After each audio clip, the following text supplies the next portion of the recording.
chers amis sportifs, chers internautes d'actualité.cd, merci infiniment de nous rejoindre sur, comme d'habitude, sur les différentes plateformes numériques de votre média en ligne pour ce nouveau numéro du Sport Débrief. Le Sport Débrief, bien entendu, avec beaucoup de sujets, football, bien évidemment. On parlera de tirage au sort, de championnat d'Afrique de nations où les Léopards de la République démocratique du Congo ont été tirés dans le groupe B. Vous aurez le détail de ce groupe ainsi que les trois premières rencontres des Léopards dans cette émission. On va continuer avec les préparatifs pour les compétitions africaines interclubs des 4 représentants Congolais engagés donc dans ces compétitions, vers Club, Mazembe, Motema Pembe et le FC Saint-Éloi Lupopo. On parlera également, voilà, on va faire un petit crochet parce que ce sont des compatriotes qui jouent de ce côté-là. On parlera de Al Hilal, Ndouman du Soudan, avec Florent Ibenge qui est de ce côté. Voilà, l'équipe est venue au vert du côté de Lubumbashi. Voilà, on vous proposera quelques images également en rapport avec cette équipe. On parlera également Ligue des Champions en Europe. Oui, une fois n'est pas coutume, parce que c'est l'occasion de le faire avec Chancel Mbemba, voilà, avec l'Olympique de Marseille, buteur face à la formation du Sporting Lisbonne. Voilà, Chancel Mbemba qui a marqué le 4 but de son équipe. Voilà, on aura à vous proposer les quelques photos lors de cette explication. Et puis on parlera handball avec la 43e édition de la Coupe d'Afrique des clubs champions qui se dispute en Tunisie. Avec la jeunesse sportive de Kinshasa, on terminera par du volleyball. Avec la restitution de la 18e édition de la Coupe du Congo de la FEVOCO qui s'est disputée récemment. Vous allez suivre Stéphane Kamango, le président du comité d'organisation, qui va nous faire cette restitution. On va aller du côté de la technique. On va prendre ce carton et on va revenir juste après.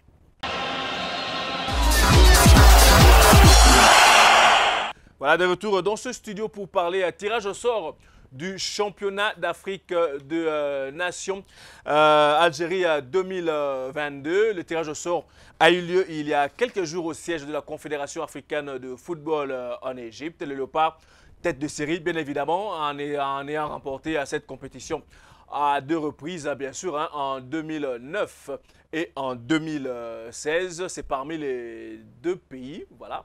Il y a le Maroc qui a fait également cet exploit en remportant ce CHAN à 2 reprises. Voilà. La République démocratique du Congo l'a donc remporté également à 2 reprises. Donc, les Léopards ont été tête des séries donc, de cette compétition. Ils ont été tirés dans le groupe B, en compagnie plutôt, des crânes de l'Ouganda qui croiseront le 14 janvier. En attendant que nous sommes en train de parler comme ça, Olivier Mwamba du côté de la technique va nous balancer les quelques photos du match retour.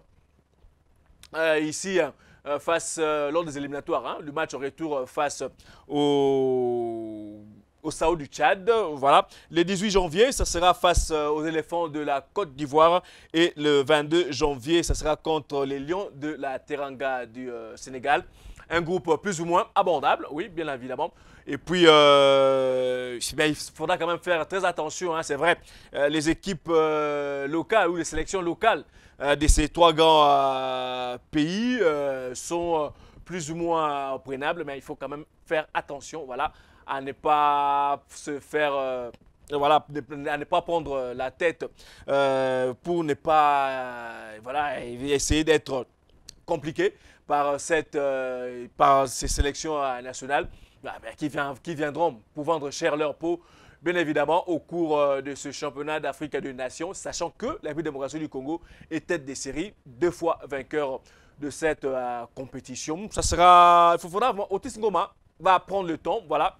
Il y aura, on va dire minimum 1 mois, parce que le championnat, on est déjà au mois d'octobre. Le championnat national n'a pas encore débuté. On espère vraiment que, début novembre, que ce championnat sera, on va dire, à sa phase ascendante et que tous les joueurs qui seront sélectionnés seront vraiment en forme et qu'il n'y aura pas trop de changements comparativement à l'équipe qui a joué les deux rencontres face au Sao du Tchad pour les éliminatoires et que Otis Ngoma n'aura pas, on va dire, un casse-tête en faisant la sélection de ces 26 sélectionnés qui disputeront ce championnat d'Afrique de Nations. Ça sera du côté de l'Algérie. Tout ce qu'on peut souhaiter, comme on le fait d'habitude, au Léopard de la République démocratique du Congo à prime, c'est voilà, bonne chance, bonne compétition et que les couleurs nationales seront défendues de la plus belle de manière. La fois dernière, les Léopards se sont arrêtés en quart de finale, battus 2-1 en quart de finale donc par les Lions indomptables du Cameroun qui jouaient à domicile. Et là, on espère vraiment que les Léopards feront bonne figure. Minimum, pourquoi pas, une place en demi-finale. Et voilà, si on peut arriver plus, aller jusqu'en finale. Et pourquoi pas ramener cette compétition pour la troisième fois de l'histoire de cette sélection nationale ici au pays. Voilà, on a été assez complet avec, avec ce championnat d'Afrique des Nations, avec ce tirage au sort. On vous rappelle, donc, le 14 janvier 2023, les Léopards croiseront les Crânes de l'Ouganda. Le 18 janvier, les Éléphants de la Côte d'Ivoire. Et le 22 janvier, les Lions de la Teranga du Sénégal. Voilà, il faudra minimum remporter 2 matchs, pas les 2 premiers matchs, mais 2 matchs, voilà, pour avoir 6 points, pour espérer être parmi les 2 premiers de ce groupe pour s'hisser en 8e de finale. Oui, ce sera pour la toute première fois.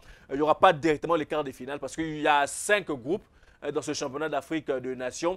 3 poules avec 4 équipes et 2 poules avec 3 équipes. On prendra les meilleurs deuxièmes pour constituer les 8 meilleurs, ou plutôt les 16 meilleures équipes de ce premier tour. Ils joueront les 8e de finale et puis ça sera crescendo, quart de finale, demi-finale et puis finale. Sans transition, on passe aux préparatifs pour les compétitions africaines interclubs. Le tout-puissant Mazembe qui est de retour dans son fief à Lubumbashi depuis quelques jours. Le tout-puissant Mazembe qui va croiser la formation des Vipers.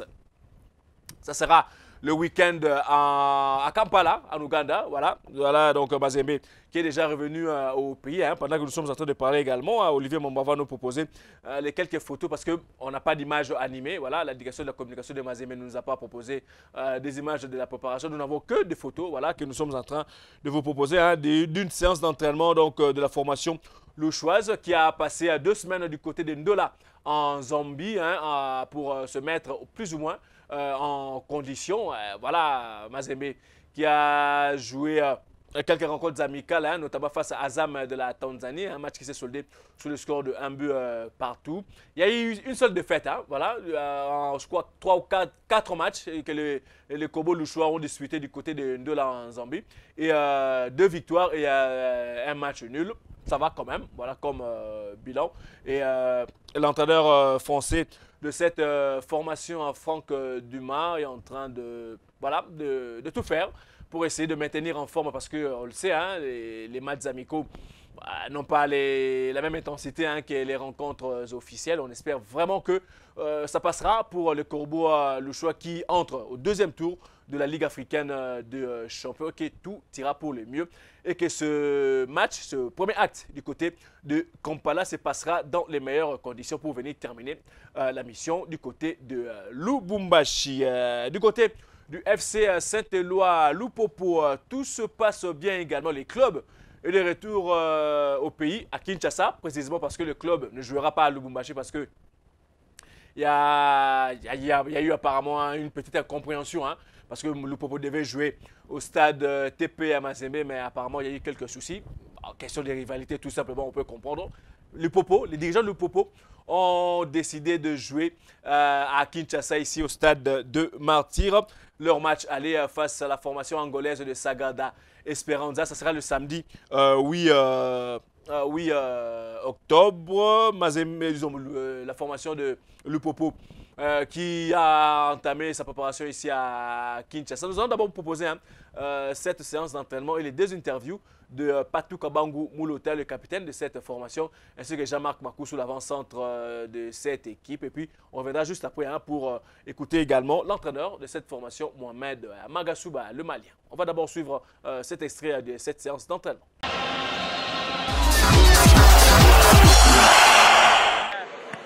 La préparation s'est poursuivie pour les jaunes et bleus. Après avoir effectué un stage de pré-saison intensif au Maroc, les protégés du boss Jacques Yaboula Katoué sont de retour au pays pour une nouvelle semaine de travail qui va déboucher sur le match aller du deuxième tour de la Coupe de la Confédération contre les Angolais du Grupo Deportivo Sagrada Esperança. Le groupe s'est entraîné ce lundi matin en compagnie de tous les internationaux, Shadrack Boka Isaka, Mike Harvey OCT, ainsi que Mika Miché, de retour après la trêve internationale.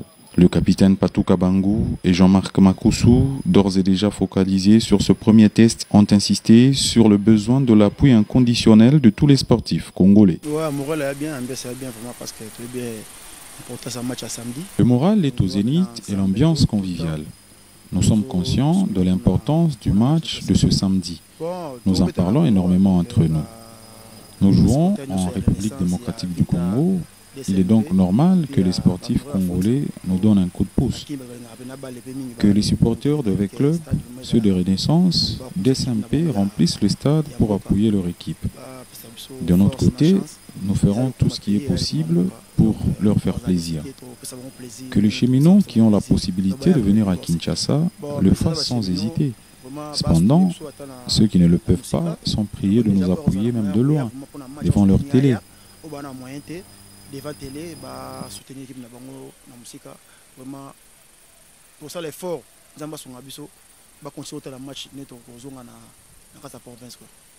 Ouais, sinon, ambiance dès le début de chez Aki dans le bon.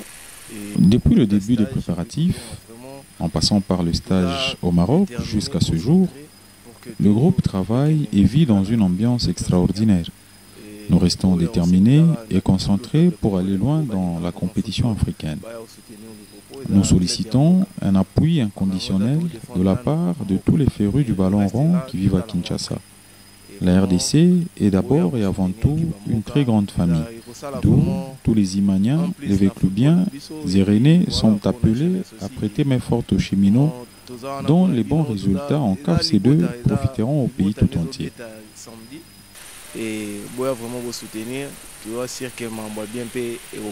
Une sympathique invitation appuyée par un fervent supporter de l'ASV Club trouvé au stade de Martyr. Pour lui, le Football Club Saint-Éloi Lupopo est une équipe congolaise que tous les Congolais sont appelés à soutenir lorsqu'elle joue contre toute équipe de notre pays. Je n'ai qu'un seul message. Ce n'est pas la Linafoot ou encore la Coupe du Congo. Il s'agit d'une affaire d'État. C'est ainsi que je vais demander à tous les supporters de V-Club, de Renaissance, de Dragon, de DSMP et même à ceux des Mazembe qui sont à Kinshasa d'appuyer le Football Club Saint-Éloi Lupopo qui joue samedi au Stade des Martyrs. Que tout Congolais soutienne Lupopo qui doit éliminer les Angolais. Le gros du travail doit se faire ici à Kinshasa.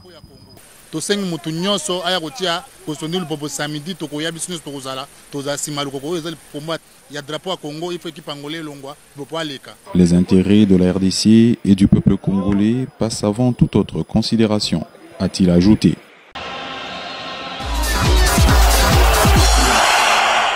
Voilà, de retour sur ce plateau. Voilà, vous avez là donc suivi cette séance d'entraînement du FC Saint-Éloi Lupopo avec les deux interviews à la clé. Là, on va directement suivre également voilà, le bilan, on va dire, de 2 semaines, de 20 jours que le Lupopo a passé du côté de Casablanca au Maroc. Le bilan nous est fait ici donc par Mohamed Magassouba, le technicien malien, qui est à la tête du staff technique de cette formation. D'abord, nous tenons très sincèrement à remercier tous nos sympathisants et surtout dire un grand merci au président de l'équipe qui a quand même mis à la disposition de l'équipe le moyen pour que cette préparation soit faite hors du pays. Bon, nous avons fait 20 et quelques jours de préparation à l'extérieur du pays. Nous pouvons tout simplement dire que les objectifs de cette préparation étaient de maximiser nos capacités de performance. Et si tel était l'objectif, nous pouvons dire que cet objectif-là a été atteint. atteint à travers les séances d'entraînement qui ont été dispensées au cours de ce stage, atteint eu égard également aux performances enregistrées par l'équipe durant les matchs de fixation que nous avons pu tenir sur le sol marocain. Objectif atteint également pour ce qui concerne l'esprit d'équipe, parce qu'il s'agissait de mettre en place une équipe eu égard aux ambitions de l'équipe, avec de nouveaux venus et certainement avec un staff aussi qui est à peu près nouveau. Donc il fallait coordonner tout cela pour pouvoir sortir une équipe animée d'un seul esprit. Et je crois que sur ce point-là également, ça a été une réussite. Nous n'allons pas tout de suite rentrer dans les détails, mais quand je dis ça a été une réussite, aujourd'hui nous pouvons dire que nous avons une équipe sur laquelle on peut compter. Quand je dis nous avons une équipe, ça veut dire que nous savons aujourd'hui qui peut être gardien de but de l'équipe, qui peut être dans l'axe central, qui peut être l'attaquant de l'équipe. Donc aujourd'hui, il n'y a plus de tâtonnement, nous avons une équipe.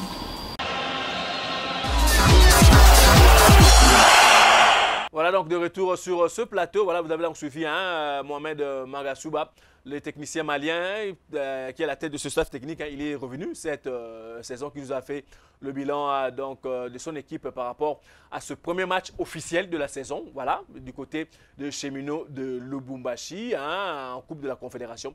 On espère que tout se passera bien pour le Cheminot ici à Kinshasa et que le public quinois fera le déplacement du stade de Martyrs pour aller apporter son soutien à cette formation. Donc le rendez-vous est pris pour le samedi 8 octobre. Nous passons du côté du Daring Club à Motema Pembe, oui. Le Daring Club à Motema Pembe qui va jouer face à la formation de Saint-Michel de Seychelles. Ça sera ce week-end également. Et là, c'est plutôt le président Paul Kassembele, le tout nouveau président élu il y a quelques semaines, qui a fait une conférence de presse et effectivement, voilà, en faisant, on va dire, le petit bilan de ce qu'il a trouvé comme, on va dire, actif depuis son arrivée. On va vous laisser suivre cet extrait de cette conférence de presse et on va revenir juste après pour parler de l'AS Vekle. En tout cas, par rapport à ce que j'ai trouvé, je pense que les rings étaient restés que des noms. Une équipe ne peut pas être constituée que de divisions et de querelles. Doit d'abord être composée avec des normes et du respect. Donc, après cela, il fallait absolument, comme je disais tantôt dans mes projections, à l'avenir bien sûr proche, je pense qu'il faudra que l'équipe soit unie au départ, en premier lieu.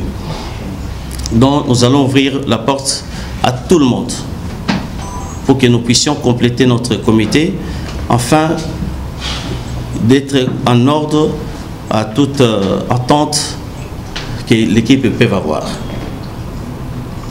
Comme vous le savez, avant d'intégrer l'équipe, il y a eu plusieurs démarches qui ont été faites. Parce que c'était difficile, compte tenu de d'autres engagements que j'ai, que je puisse accéder ou accepter plutôt d'intégrer des rings.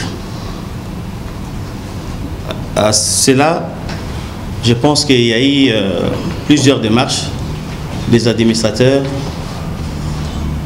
des gouverneurs Ngobila surtout, qui a beaucoup insisté. Il y a eu le pasteur Mbayo, il y a eu le président Sherlock Koto, qui m'ont vu personnellement. Il y a eu aussi le président Aubin, qui ont insisté absolument qu'on ne devait pas laisser cette équipe sombrer. Et la décision a été très difficile, parce que vu l'environnement aujourd'hui des rings, vu la situation à laquelle des rings est, c'était difficile pour moi d'accepter. Mais j'ai finalement accepté avec plusieurs conditions que j'ai à poser au niveau des conseils d'administration. j'ai dit, je vais récupérer l'équipe, mais je connais des rings. Ce n'est pas la première fois que je suis à la tête, ou en étant dirigeant de DSMP. C'est-à-dire que je connais très bien d'où vient le problème de DSMP. DSMP a deux problèmes. D'où ça vient? Le premier problème, ça a toujours été le président de la coordination et le président des sections foot. J'ai expliqué à ses papas, depuis des années en arrière, d'ailleurs, il y a après Papa Ndongala qui était là, je lui ai posé la question, qu'est-ce qui s'est passé avec le président Edo? Après ça, il y a eu, comme vous le savez, le président Hilaire, il y a eu tous les présidents traversés, moi-même aussi, la même chose. Et il y a eu le président Vidier et Diambito, donc il y a eu que ces problèmes-là. J'ai dit, écoutez, si je dois réintégrer des rings, il faut que nous puissions revoir pour réviser ces problèmes. Et je crois même qu'avant que j'accède, il y avait déjà des camps par rapport au poste de section foot, au poste de ceci, là. Deuxième problème de DSMP, c'est l'argent. Dès qu'il y a la Coupe d'Afrique, tout sombre par là. Donc, il y a une division totale, je ne sais pas pour quelle raison, ça a toujours été le cas.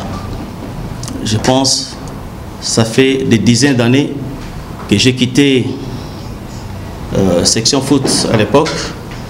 Je pensais trouver une équipe qui a quand même évolué. Je crois, je l'ai trouvé à l'état que je ne pouvais même pas imaginer.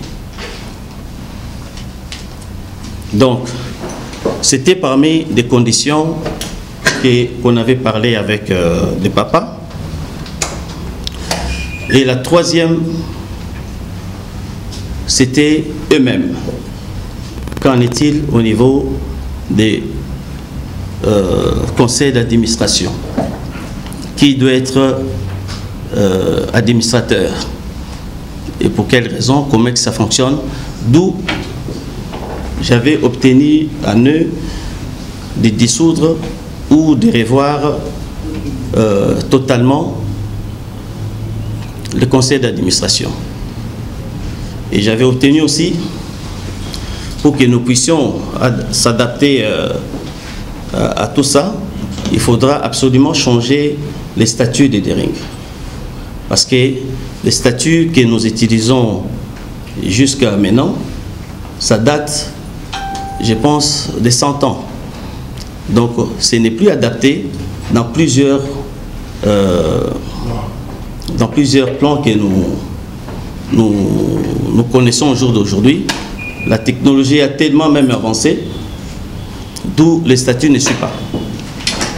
Donc, après avoir obtenu tout cela, donc je n'avais plus d'autre choix, c'était de voir comment est-ce que nous pouvons sortir des rings dans cette situation. Voilà, vous avez là donc suivi Paul Kassembele, hein, le président de la coordination du Daring Club Motema Pembe, qui nous faisait un petit bilan. Voilà, vous n'avez pas suivi toute la conférence de presse parce que voilà, faute de temps, on ne saura pas tout vous proposer, mais j'espère que vous avez quand même suivi le peu qu'il nous a dit. Voilà, il a dit que il n'a rien trouvé, tout simplement. C'est quand même fort hein, comme mot, il n'a rien trouvé. Voilà, et que tout se passera dans plus ou moins bien, voilà, pour le dernier Motema en compétition africaine interclub. Lui qui est arrivé est obligé, voilà, comme il n'a rien trouvé, est obligé de mettre tous les moyens pour permettre à l'équipe et surtout aux joueurs d'être psychologiquement en bon état, voilà, pour aborder la saison dans des très bonnes conditions. Tout ce qu'on peut souhaiter à Motema Pembe donc cette saison, bonne chance, et que ce match du deuxième tour de la Coupe de la Confédération se passera dans les meilleures conditions face aux Seychellois de Saint-Michel. Du côté de l'Ace VEC Club, la nouvelle vient de nous parvenir, un VEC Club qui se trouve actuellement du côté de Cotonou au Bénin, où il devait livrer son match aller du deuxième tour de la Ligue des Champions face au Rail Club Kadiogo de la du Burkina Faso. Vous savez certainement, hein, vous êtes au courant de l'actualité que du côté du Burkina Faso, la situation politique n'est pas vraiment au beau fixe. Et le club burkinabé a écrit pour solliciter le report de ces matchs qui devaient avoir lieu le samedi 8 octobre également. Voilà, la Confédération africaine de football a accédé à cette demande. Le match aller se jouera toujours du côté de Cotonou, au Bénin, mais ce sera maintenant le dimanche 16 octobre. Voilà. Et le club burkinabé va prendre en charge, en tout cas, tous les frais et entrer donc au déplacement de l'AS-Vec, parce que l'AS-Vec Club doit revenir à Kinshasa pour attendre quelques jours plus tard pour refaire les déplacements de Cotonou au Bénin. C'est pas facile, hein, franchement parlant. Vous étiez déjà concentré sur un match sur place au lieu de la compétition. Vous devez revenir faire tous les kilomètres qui s'imposent pour revenir à Kinshasa et refaire le même trajet. Voilà, c'est pas facile sur le plan psychologique, mais bon, que voulez-vous, le club ne restera pas à Cotonou là-bas indéfiniment. Les clubs doivent revenir à Kinshasa pour finir sa préparation et attendre, je crois, 3 ou 4 jours plus tard hein, pour refaire le même trajet pour Cotonou au Bénin pour aller jouer ce match aller. Le match au retour se diffusera à Kinshasa le week-end du 18, 19 et 20 octobre. Ici donc à Kinshasa, donc pour V-Club, un peu de patience quand même hein, pour suivre ce match retour. Mais du côté de V-Club, hein, sur place à Cotonou, V-Club a disputé une rencontre amicale hein, face disons, à la formation locale de l'AS Cotonou. Voilà, match qui s'est soldé sur le score de 1 but partout, notamment sur un but marqué à la 87e minute par le buteur maison de cette équipe, Tagui Agiti et Tekiama qui revient. Petit à petit dans cette formation. On va vous laisser suivre hein, le résumé de cette rencontre et puis par après, hein, vous suivrez directement hein, l'interview de l'entraîneur de l'AS avec Club, Raoul Jean-Pierre Chungu.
Non, c'était un match de fixation pour nous autres. On sait qu'on a un match samedi et il fallait donner un peu de temps de jeu à ceux-là qui n'ont pas eu l'occasion de jouer au Congo. Et là, un match de fixation, c'était quasiment important pour nous, pour avoir l'idée fixe sur l'équipe qu'on va aligner le samedi. Et avant même le match, on avait dit échanger un peu avec son entraîneur. On l'a juste demandé de nous créer beaucoup de problèmes pour qu'on puisse trouver des solutions. C'est pourquoi j'ai dit que c'était un match de fixation. Et il a créé, il a joué un peu bas avec un regroupement massif derrière. Et il fallait qu'on trouve la solution. Et la solution, nous l'avons trouvée en deuxième mi-temps. Donc c'était important pour nous. Une jeune équipe qui est ambitieuse aussi, je crois que c'est une bonne équipe qui a de l'avenir. C'est pas mal, mais il faut qu'ils travaillent encore. Il y a des joueurs qu'il faut encore travailler davantage pour qu'ils puissent mériter de faire partie de cette campagne si difficile. Il faut qu'ils travaillent et je crois qu'ils soient conscients. Je voulais vraiment qu'ils jouent pour qu'on puisse noter. On a une fiche là, on a rempli pour montrer ce qu'il faut encore faire pour qu'ils puissent progresser. La vitesse de l'exécution de passes. Quand on va siéger le cadre adverse, on ne va pas avec une très grande vitesse, on va un peu mollo. Ce n'est pas bon pour une équipe qui se regroupe vite. Je crois que c'est de ce côté-là qu'on va améliorer. On a encore 2-3 séances et on va améliorer, je crois qu'on sera dans les bons.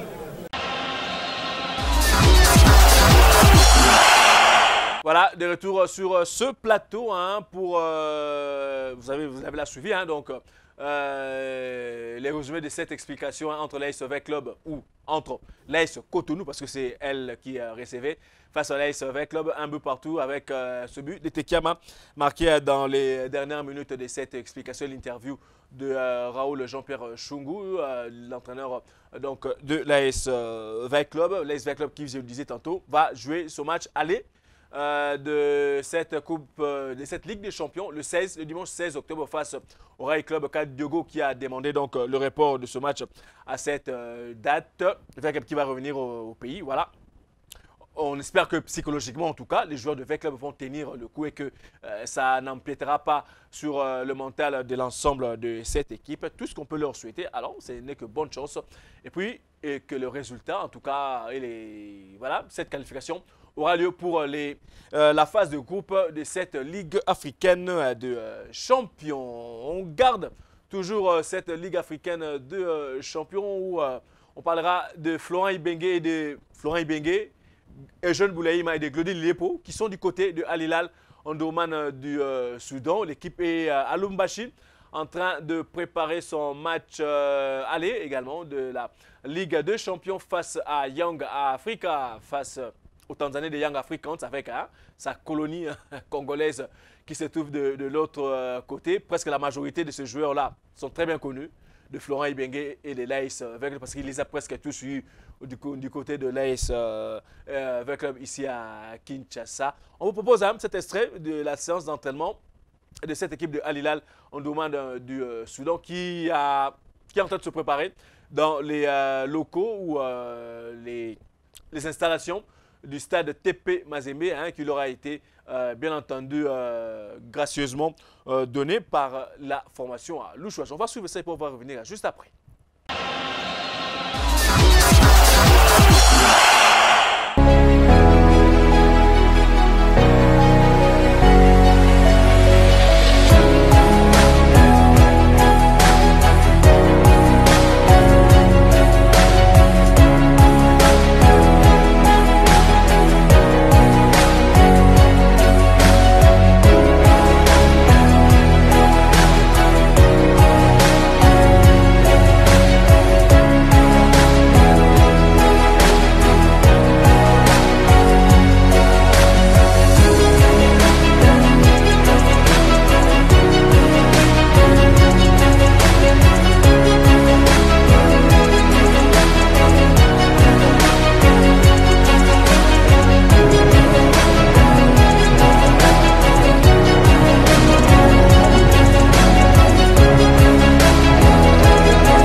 c'est là donc cette séance d'entraînement de Al Hilal Omdurman du Soudan qui se prépare du côté de Lubumbashi pour aller affronter du côté de Dar es Salaam la formation des Young Africans et sa colonie congolaise. Voilà, bonne chose également, comme on le dira, jamais assez à Florent Ibenge et à toute sa bande. Voilà, on va parler du dernier sujet football dans cette émission. On va prendre la Ligue européenne des champions cette fois-ci. Voilà, une fois n'est pas coutume, on va parler de Chancel Mbemba avec l'Olympique de Marseille qui se sont imposés lors de la 3e journée de cette Ligue de champions face aux Portugais du Sporting Lisbonne. Quelques années maintenant de Marseille dans cette compétition. Voilà, il fallait quand même aller la chercher cette victoire. Tant mieux pour les Phocéens, comme on aime bien les appeler. On espère que ça va continuer ainsi et qu'ils iront chercher une place en quart ou disons en 8e de finale. Ça sera très compliqué quand même, mais bon, si ce n'est pas le cas, ils feront quand même en sorte de jouer l'Europa League. Voilà, on a été assez complet avec la page football de cette émission. On va aller du côté de la technique. On va prendre un carton et on va revenir juste après pour parler des 2 derniers sujets de cette émission. Voilà, de retour sur ce plateau. On parle handball avec la 43e édition de la Coupe d'Afrique de clubs champions qui est en train de se disputer du côté de Tunis, en Tunisie. C'est la jeunesse sportive de Kinshasa du côté des messieurs qui est en train de prendre part à cette compétition. Voilà, tout se passe, bon, on ne dira pas bien parce que l'équipe a quand même, sur les 3 matchs qu'elle a disputés, elle a quand même perdu 2 matchs. On peut se l'expliquer. Un match face à l'Espérance de Tunis et un match face au Zamalek du Caire. Voilà, 2 favoris clairement au titre de cette compétition. Mais l'équipe s'est imposée in extremis, 26-25 face aux Marocains de Ibn Touta. Voilà, c'était quand même un match assez serré. Et voilà, il leur restera un match à disputer. Si ils l'emportent, ils peuvent prendre la 4e place qualificative pour les quarts de finale de cette compétition. C'est tout ce qu'on peut leur souhaiter. La saison dernière, ils n'avaient pas participé à la compétition faute de moyens tout simplement. Mais la saison d'avant, ils avaient terminé en demi-finale. Et on espère que ça sera encore le cas cette saison, que la GSK terminera parmi les 4 meilleures équipes de la compétition. Voilà quoi. C'est tout ce qu'on peut leur souhaiter. Bien que les 2 dernières rencontres face à l'Espérance sportive de Tunis et aux Zamalek du Caire, ça a un tout petit peu calé. Voilà. Pendant que nous sommes en train de parler également, donc Olivier on va nous proposer les photos parce qu'on n'a pas les droits également. Il y a les images animées, mais on n'a pas le droit de vous les proposer tout simplement faute de droit. Olivier Momo est en train de nous proposer les quelques photos qui sont en train de défiler devant nous. La jeune sportive de Kinshasa qui est quand même, voilà, qui domine le championnat congolais depuis plusieurs saisons maintenant. Voilà, c'est presque sans partage.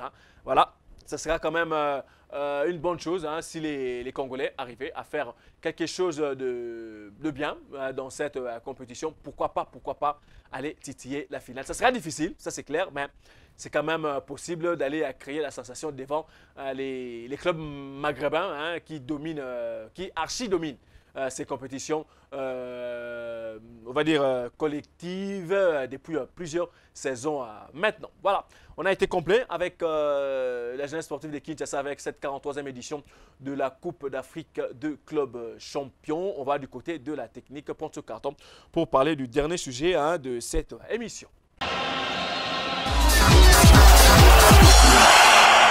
Voilà, de retour sur ce plateau, on va prendre le dernier sujet de cette émission. Ce sera du volleyball avec la restitution de la 18e édition de la Coupe de la FEVOCO, voilà, la Coupe du Congo de volleyball. La restitution a été faite il y a quelques jours par Stéphane Kamango, le président du comité d'organisation de cette compétition. On va le suivre et on va revenir juste après pour conclure cette émission.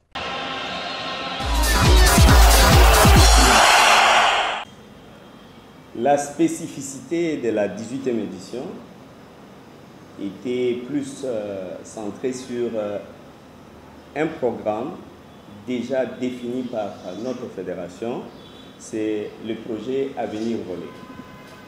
Et Ce projet-là, c'est un projet très exaltant qu'il faut stimuler les jeunes gens, les adolescents à notre discipline parce qu'il y a pas mal de gens qui ne connaissent pas le volley. Ils connaissent plus le foot, ils connaissent d'autres disciplines sportives, mais ils ne connaissent pas le volley. Il n'y a que ceux qui vont dans des grandes écoles, et précisément catholiques, qui ont connu au moins le volley. Et nous voulons quand même descendre à des milieux très reculés pour informer aux gens qu'il y a une discipline qui existe, c'est le volleyball, et stimuler ces gens-là à s'intéresser au volley. Vous venez de poser un problème sérieux qui circule dans les médias, dans les réseaux sociaux, le problème d'argent. Quel mécanisme que la FEVOCO a utilisé en laissant à l'entité subdélégataire de gérer les finances et que vous-même, vous n'avez rien vu. J'ai toujours dit que personnellement, je suis allé là-bas et avec tous les membres du comité d'organisation, avec les soucis d'organiser la Coupe du Congo. Et en arrivant à Kolwezi, il fallait directement qu'on dise, qu'on présente des civilités aux autorités provinciales. Nous avons rencontré l'autorité provinciale, c'est-à-dire la personne qui gère les sports au niveau de Kolwezi, avec une équipe restreinte, mais presque plus de 10 personnes. Parce qu'il fallait qu'on donne des vareuses et il y avait aussi des banderoles qu'il fallait afficher dans Kolwezi, qu'on a amené à partir de Kinshasa. Mais on ne pouvait pas les afficher comme ça sans les quitus de l'autorité provinciale. On a rencontré les ministres et lors de notre entretien, en présentant nos civilités, il dit effectivement, nous vous recevons ici, mais où se trouve d'abord votre ordre de mission? Voilà la première question. J'étais en difficulté parce que je n'avais pas d'ordre de mission du ministre. Il fallait qu'on ait l'ordre de mission du ministre. Je dis non, nous avons l'ordre de mission de la FEVOCO. Il dit oui, mais vous, la fédération, vous dépendez des ministères des sports qui gèrent les sports pour toute la République. Mais nous acceptons de vous venir en appui, mais on va utiliser notre président de la Ligue qui doit être votre interface. Tous les problèmes que vous allez poser là-bas, et nous sommes prêts à les résoudre, mais en tenant compte de nos moyens. Voilà là où déjà il y avait un problème parce qu'on ne pouvait plus continuer à poser les problèmes auprès des ministres. Car cela ne tienne, lorsque l'argent est sorti, on pose la question à la Ligue. La Ligue nous dit oui, il faut attendre. Nous, notre problème, c'est d'exécuter tout ce que vous avez besoin. Précisément, on doit aménager les stades parce qu'il y avait 3 terrains, surtout des terrains qu'il fallait aménager, mais un autre terrain qu'il fallait reconstruire, qui a été reconstruit, le terrain de la Poste. Et c'est le terrain qui se trouve à l'endroit les plus attrayants de Kolwezi parce que c'est comme si le terrain se trouvait à Victoire. Ils ont accepté aussi de nous loger. Loger pas les équipes. Ils ont logé les membres de la délégation. Car cela ne tienne, il y a aussi des gens qui peuvent dire « Oh non, on était très mal logés. » Mais au moins, tous les membres de la délégation de la FEVOCO étaient logés par l'autorité provinciale. Logés et nourris. Mais les gens peuvent réclamer quoi que ce soit parce que généralement, lorsque quelqu'un est logé, et il peut être logé ici, il va vous dire que non, moi je n'aime pas que je sois logé là-bas, j'aime que je sois logé à l'intérieur. Et à ce niveau-là, moi je trouve que c'était un succès parce que au moins le nécessaire était fait. l'autorité provinciale nous est venue en aide, en appui. Et quant à la maîtrise de leur appui financier, ça je ne sais pas. Personne n'a des éléments réels. Il n'y a pas de pièces justificatives qui montrent que non, telle somme était sortie. Nous sommes là, jusque-là, en train de faire des conjectures. Et moi, je ne peux pas me lancer dans des conjectures. Mais nous sommes en train d'examiner au niveau de la fédération comment créer une équipe d'audit interne. On va vérifier et on trouvera la solution. Voilà, c'est là donc Stéphane Kamango, hein, le président du comité d'organisation de la récente 18e édition de la Coupe de la FEVOCO, la Coupe du Congo de volleyball. Voilà donc, hein, vous l'avez suivi, il a donné voilà, tous les aspects. Peut-être que vous avez raté les aspects en rapport avec cette restitution.